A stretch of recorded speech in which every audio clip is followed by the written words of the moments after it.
Students, आज हम लोग मैट्रिक्स में एक topic inverse of the matrix find कर रहे हैं using elementary row and column operation. यानी कॉलम एंड रो ऑपरेशन का यूज़ करके इनवर्स ऑफ द मैट्रिक्स कैसे फाइंड करते हैं, इस पे बात करेंगे।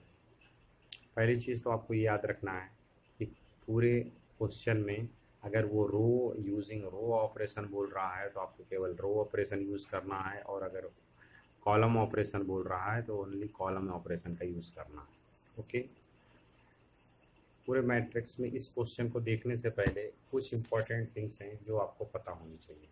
जैसे अगर आपसे कोई कहे, जैसे एक कोई भी matrix A11 A12 A13 21 22 23 and 31 32 and 33।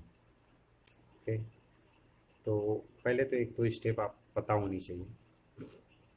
पहली स्टेप ये है कि इस वाले एलिमेंट को 1 बनाओ। अब इस वाले को 1 बनाने के लिए अगर इन दोनों में कहीं 1 लिखा है तो उससे इसको आपस में स्वैप कर दो, मतलब इसको वहाँ लिख दो, उसको यहाँ लिख दो, इसको यहाँ, इसको यहाँ। पहली चीज़ तो ये है। अदरवाइज ऐड या सब्ट्रैक्ट करके या फिर डिवाइड करके, अभी जब हम क्वेश्चन करेंगे तो आपको समझ में आएगा मैं कैसे कह रहा हूँ। तो पहली चीज़ तो है कि यहाँ 1 आ जाए और नेक्स्ट इन दोनों में 0 आ जाए। मतलब इसकी शक्ल पहली स्टेप में, स्टेप फर्स्ट है तो कुछ ऐसा होना चाहिए कि यहाँ पे 1 हो जाए, इन दोनों पे 0 हो जाए। बाकी सारी एंट्री में क्या है हमको नहीं पता, जैसे कि यहाँ पे B12 हो जाएगा क्योंकि सारी वैल्यू चेंज हो जाएंगी ना जब आप ऑपरेशन लगाओगे, तो इसलिए मैं बोल रहा हूँ B22 हो जाएगा, B23 हो जाएगा, B32 हो जाएगा, B33 हो जाएगा। ये पहला स्टेप है।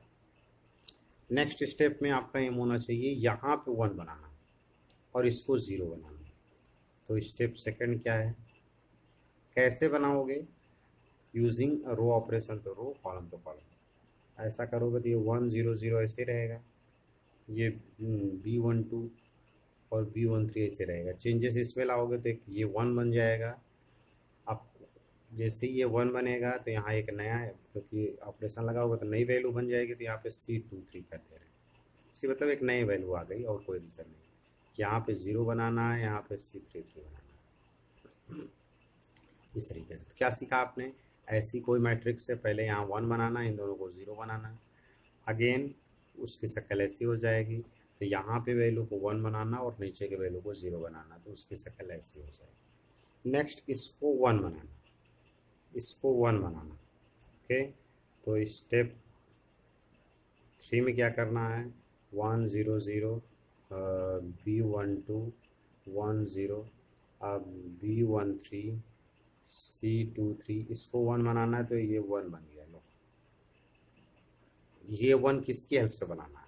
देखो, या तो इससे डिवाइड कर दोगे तभी बनाना है, ऊपर वालों के उससे नहीं बनाना है। ठीक है, हमेशा जहाँ हो उसमें से नीचे वाले का यूज़ करके 1 बनाना होता है, ऊपर वाले का यूज़ नहीं करना। अगर इसका कॉलम का यूज आप इस रो का यूज़ करोगे तो ये वाला 0 बन जाएगा, नॉन 0 होने लगेगा। ठीक, हमेशा जहाँ खड़े हो उससे नीचे वाले का यूज़ करके, अदरवाइज डिवाइड कर दो। जैसे 5 लिखा है, 5 से डिवाइड कर दो तो 1 बन जाएगा। ओके, अब देखिए, अब जब ऐसे हो जाएगा, कुल मिलाकर आप चाहते क्या थे?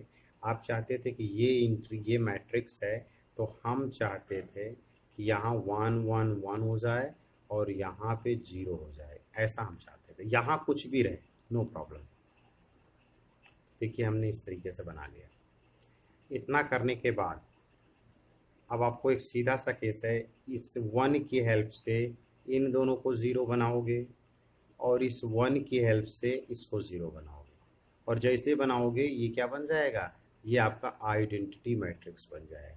और हम ऐसा कर क्यों रहे हैं? क्योंकि हम जानते हैं कि A is equal to I into A, और फिर आगे सॉल्व करके क्वेश्चन को करते हैं। तो बस आपको यही 3 स्टेप याद रखनी है कि क्या क्या काम हमने बोला, अब वही काम हम करने जा रहे हैं, तो आपको अच्छे से समझ में आएंगी चीज़ें। Okay, now continue. Find the inverse of the given matrix by using row elementary transformation. Okay, सबसे पहले आपको ये लिखना होता है, मैट्रिक्स लिख दो, आइडेंटिटी लिख दो, ए लिख दो। पहला काम है यहाँ 1 बनाना, बाई लक वो बना है तो नीचे का 0 बनाओ, ये भी 0 है, इसको 0 बनाना है तो आप इसमें से इसको ऐड कर दो तो 0 बन जाएगा। देखो, R2 में हम चेंज करना चाह रहे हैं, कैसे? R2 plus R1।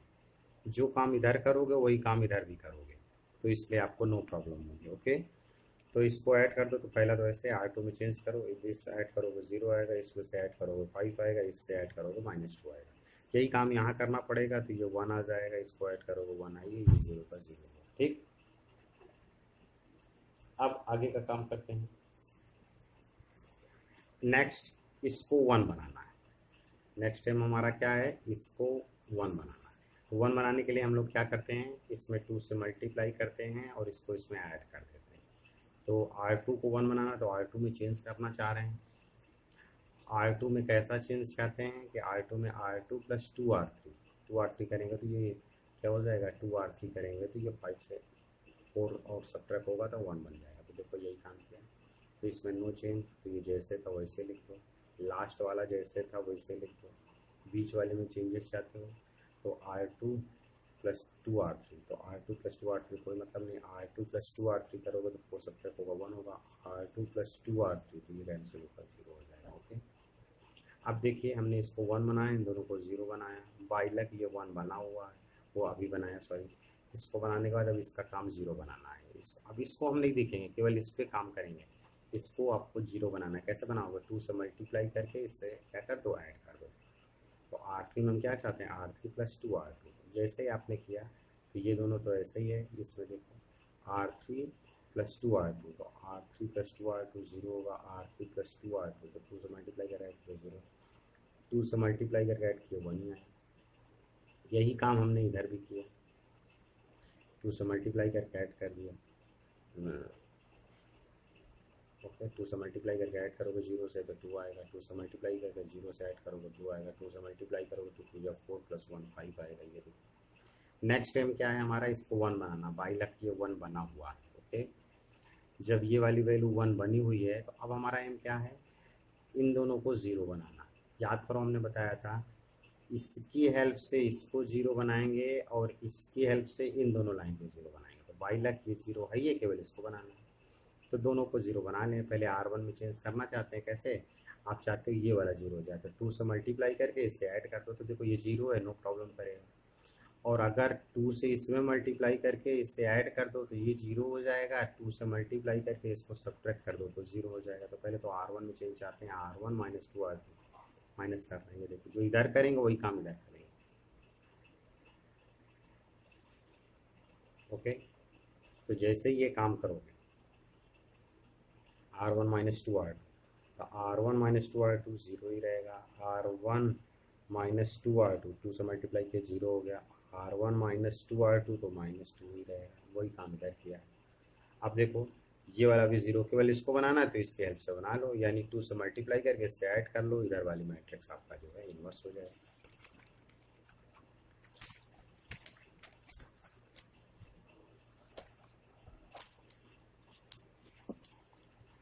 ठीक, ये देखिए अब ये आइडेंटिटी मैट्रिक्स बन गई। आइडेंटिटी मैट्रिक्स बन गई तो ये A into some matrix is equal to identity matrix means this is A inverse of A. तो एक इनवर्स ये प्रूफ हो जाएगा। अब फिर से एक क्वेश्चन बताते हैं तो आपको और ज़्यादा समझ में आएगा। अब कह रहा find the inverse of the matrix A। इसका इनवर्स फाइंड करना है आपको। फिर से वही काम, यहाँ 1 होना चाहिए, यहाँ 1 नीचे का 0। तो 1 बनाने का या तो इसमें से इसको सब्ट्रैक्ट कर दो तो 1 बन जाएगा, या स्वैप कर दो, इसको उधर ले जाओ इसको इधर लेके जाओ। देखो ये क्वेश्चन था यहाँ तक। हम इसको 1 बनाना चाह रहे हैं तो हमने इसको स्वैप कर दिया, R1 की जगह R2 लिख दिया, R2 की जगह R1 लिख दिया। तो जो काम इधर वही काम था। अब ये 1 बन गया। नीचे के दो को 0 बनाना चाह रहे हो, 0 बनाने के लिए क्या करेंगे, 2 से मल्टीप्लाई करके इससे सब्ट्रैक्ट करेंगे, 3 से मल्टीप्लाई करके इससे सब्ट्रैक्ट करेंगे। ये आप देख लीजिएगा, यही काम हमने किया है। उस वाले में आपको अच्छे से समझा दिया है। नेक्स्ट टाइम क्या है, नेक्स्ट टाइम है यहाँ 1 बनाना और यहाँ 0 बनाना। तो अब देखो, अब 1 बनाओगे फिर इसे 0 बनाओगे तो 1 बनाने के बाद 0 बनाने के लिए 5 से मल्टीप्लाई करना पड़ेगा। ये ऑलरेडी दोनों सेम है तो सब्ट्रैक्ट कर दो तो नीचे वाला तो 0 हो जाएगा, जिसको 1 बना लेंगे। स्टेप यही है कि पहले 1 बनाओ देन 0 बनाओ, लेकिन जब इक्वल हो तो आप डायरेक्ट उसको सब्ट्रैक्ट करके फिर इसको डिवाइड कर देना तो काम बन जाएगा। डिवाइड करने से स्टूडेंट बचते हैं और बचना भी चाहिए, नहीं तो कैलकुलेशन आपका थोड़ा सा गड़बड़ हो जाता है। तो डिवाइड सबसे लास्ट ऑप्शन होता है, पहले कोशिश किया करो कि वो शायद ऐड सब्ट्रैक्ट से काम चल जाए आपका। ओके।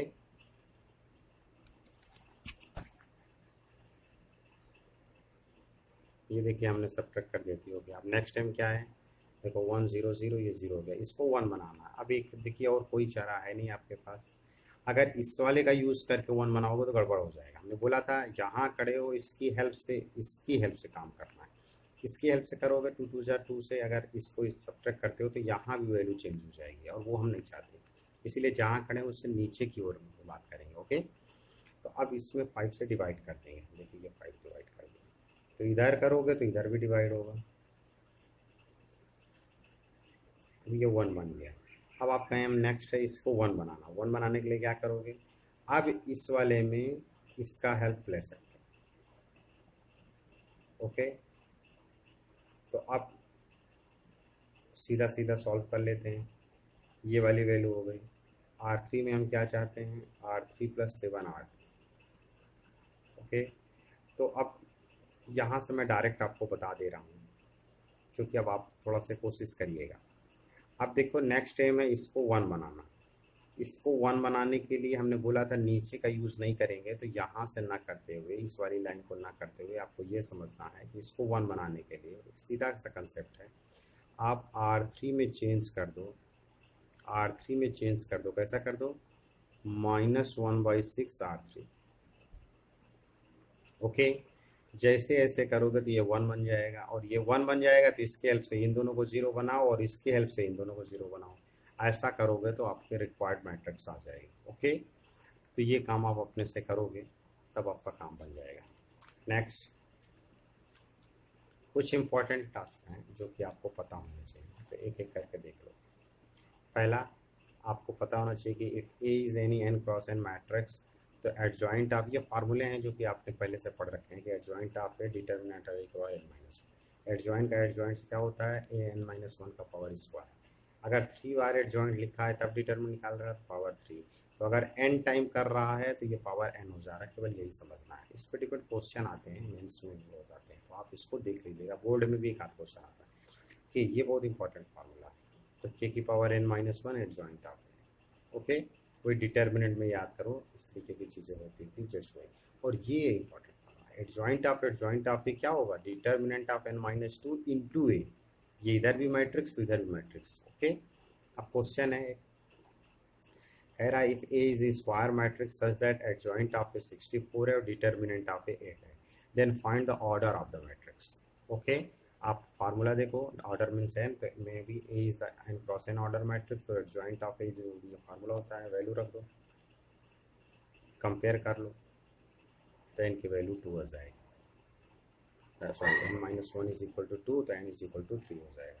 सिमिलरली इस तरीके की बात करो, if A is a square matrix, ये है square matrix, then adjoint of A निकालना है। तो पहले तो डिटर्मिनेंट ऑफ ए निकाल, जब कभी भी डायगोनल मैट्रिक्स हो तो डिटर्मिनेंट उसके डायगोनल एलिमेंट का मल्टीप्लाई होता है, तो ये क्यू हो जाएगा। अब ये फार्मूला याद करो, डिटर्मिनेंट ए की पावर n-1, ये 3 टाइम्स है तो ये 3 हो जाएगा। तो ये 3,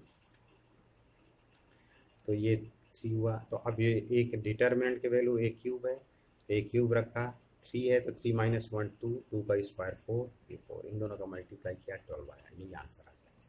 एक लास्ट क्वेश्चन और हम लोग कर लेते हैं और उसके बाद ये कंप्लीट हो जाएगा। ओके, क्वेश्चन ये है कि if A is a square matrix of order 3 such that determinant of A 2 है, then write the value of adjoint of. देखो अभी अभी हमने फार्मूला आपको बताया कि इसकी वैल्यू ये होती है। अब ये डिटर्मिनेंट आपको गिवन है 2 और ऑर्डर 3 है, तो 2 3 - 2, तो 2 2 है, तो आंसर इज 2। ये फार्मूला भी बहुत इंपॉर्टेंट है। ओके, तो हमने पहले फार्मूले लिखे हैं और फिर फार्मूले पे डिपेंड एक एक क्वेश्चन करा है। इस तरीके से आपका मैट्रिक्स कंप्लीट हो जाएगा। Thank you.